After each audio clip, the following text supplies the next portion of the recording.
Hoy vamos a meternos de lleno en una enfermedad que es, bueno, una auténtica paradoja. Una condición que está catalogada como rara, pero que, al mismo tiempo, resulta ser la más común de su clase cuando hablamos de adultos. ¿Cómo es posible? Vamos a verlo. Justo eso.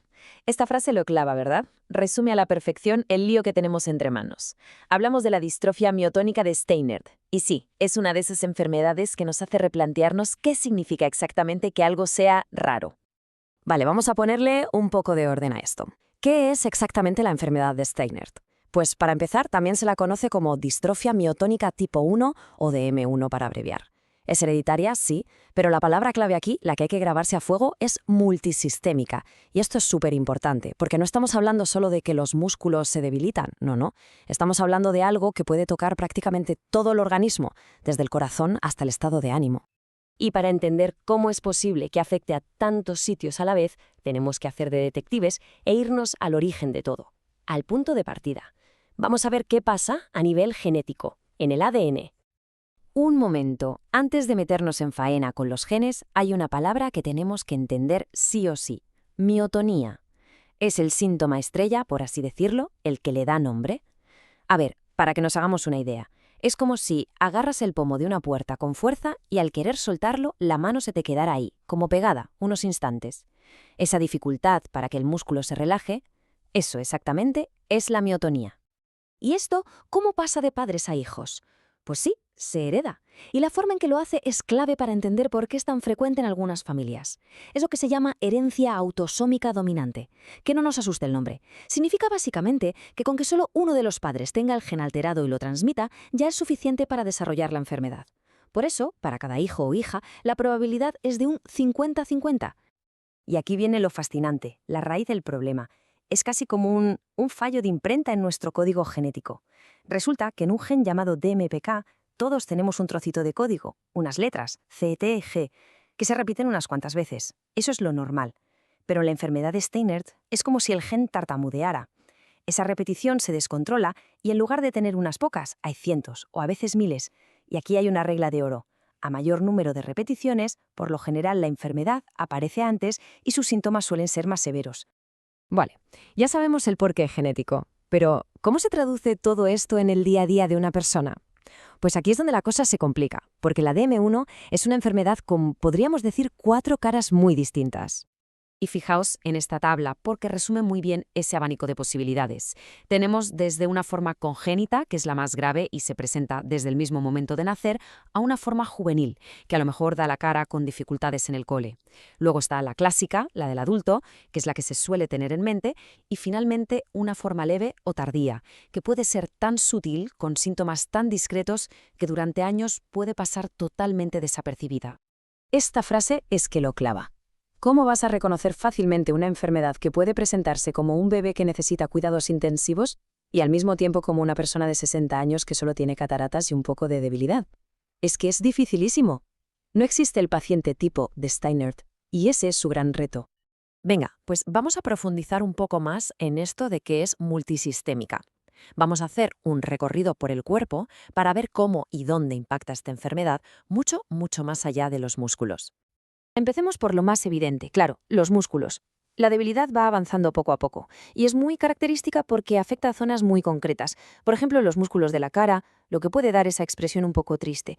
También el cuello, las manos, recordemos la miotonía, y las piernas. Esto se traduce en problemas muy reales como tropezarse a menudo o que subir un tramo de escalera se convierta en un mundo. Pero ojo, porque el tema no se queda en los músculos. Hay 2 puntos críticos. El primero, los ojos. Unas cataratas que aparecen muy pronto, antes de los 40, son una pista de libro. Y el segundo, y esto es importantísimo, es el corazón. El riesgo de problemas en el ritmo cardíaco, de arritmias, es serio. Por eso, las revisiones con el cardiólogo son vitales, aunque la persona no sienta absolutamente nada. Y la lista sigue, ¿eh? La respiración también se puede ver afectada, sobre todo por la noche durante el sueño, causando apneas. Si a eso le sumamos que la propia enfermedad puede alterar los mecanismos del sueño en el cerebro, pues tenemos el cóctel perfecto para una somnolencia diurna brutal.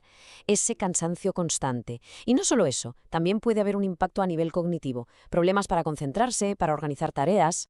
Así que, como vemos, se cierra el círculo. Queda claro por qué hablamos de una enfermedad multisistémica, ¿no? No es solo un problema muscular, es como si afectara a la dirección central de todo el organismo, provocando pequeños y grandes fallos en un montón de sitios a la vez. Claro, la pregunta es inevitable. Con este panorama tan variado y complejo, ¿cómo se llega a un diagnóstico? Y sobre todo, una vez que se tiene, ¿qué se puede hacer? Pues el camino suele tener dos paradas. La primera es la sospecha clínica, o sea que un profesional de la salud, con buen ojo, sea capaz de atar cabos, que vea la debilidad, la miotonía, escuche lo de las cataratas precoces, la somnolencia y diga, oye, aquí podría estar pasando algo. Y la segunda parada es la confirmación, que es una prueba genética, un simple análisis de sangre que va a buscar y a medir esas repeticiones del CTG. Si están ahí y en un número elevado, el diagnóstico es definitivo, no hay duda. Y aquí hay que ser muy claros. A día de hoy no existe una cura para la enfermedad de Steinert. No hay un fármaco que revierta esa alteración genética. Pero, y este es un pero gigante, que no haya cura no significa que no haya tratamiento, ni mucho menos. De hecho, un buen manejo de la enfermedad cambia la vida por completo. La clave es ser proactivo, ir por delante de los problemas. Esto significa revisiones periódicas para vigilar el corazón, los pulmones, etc. Y, por supuesto, un equipo de especialistas coordinados. El neurólogo, el cardiólogo, el fisioterapeuta, el neumólogo, todos a una. Es un trabajo en equipo. Y para ir terminando, vamos a mirar al futuro. Porque afortunadamente hay mucha luz y mucha esperanza en el horizonte, tanto en la ciencia como en el apoyo de la gente.